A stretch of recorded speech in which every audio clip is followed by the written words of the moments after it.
विचार आधी जातो काय मातोश्रीला? मातोश्रीला डायरेक्ट जाणार. येस, धन्यवाद. तुम्ही तिथेच तुम्ही आलेले आहात, नेमकं काय कारण आहे, कसलं पत्र आहे?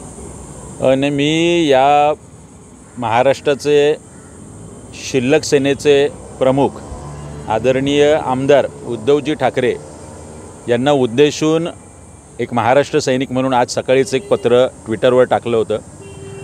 त्या पत्राचा मजकूर असा होता की आपल्या संपूर्ण राजकीय आयुष्यात कधी भूमिका न बदललेले आदरणीय उद्धवजी ठाकरे यांचा दुधाने अभिषेक करण्यासाठी वेळ मिळावा या विषयाचं, या आशयाचं पत्र आज आम्ही ट्विटरवर टाकलं. जेव्हापासून उद्धवजी ठाकरे यांनी शिवसेना या पक्षाची धुरा सांभाळली, अर्थात आता तो पक्ष उभाटा या नावाने ओळखला जातो, तेव्हापासून त्यांच्या राजकीय भूमिकेत कधीही बदल झालेला नाही हे उभ्या अख्ख्या महाराष्ट्राने पाहिले. हा भाग वेगळा की अनेकदा त्यांनी मंत्रिपद, सत्ता आणि मुख्यमंत्रीपदासाठी कधी भारतीय जनता पक्षाबरोबर युती केली आणि कधी भारतीय जनता पक्षाबरोबर युती तोडली.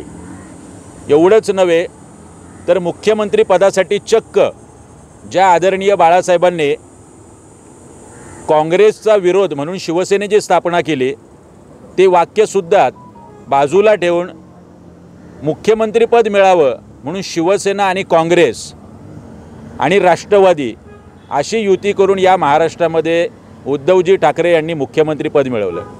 हा भाग वेगळा की श्री उद्धवजी ठाकरे हे म्हणत होते की मी एका सर्वसामान्य शिवसैनिकाला मुख्यमंत्री करेल, पण आम्ही विसरलो, माफ करा, की आपण स्वतःही एक सर्वसामान्य शिवसैनिक आहात.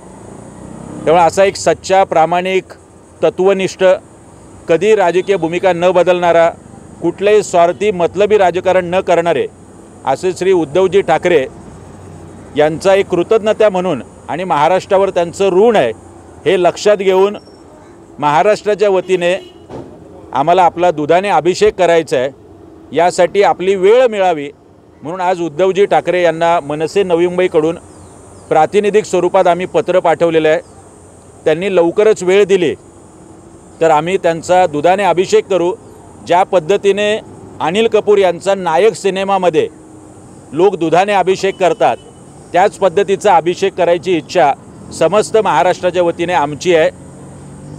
थोडक्यात एक टीपसुद्धा दिलेली आहे, त्यांच्या निवडणुकांच्या व्यस्त शेड्यूलमुळे जर त्यांना वेळ मिळाला नाही पुढच्या काही दिवसात तर आम्ही पुढच्या काही दिवसात त्यांच्या फोटोला दुधाने अभिषेक करू आणि या महाराष्ट्राच्या वतीने त्यांचं ऋण नक्की फेडू.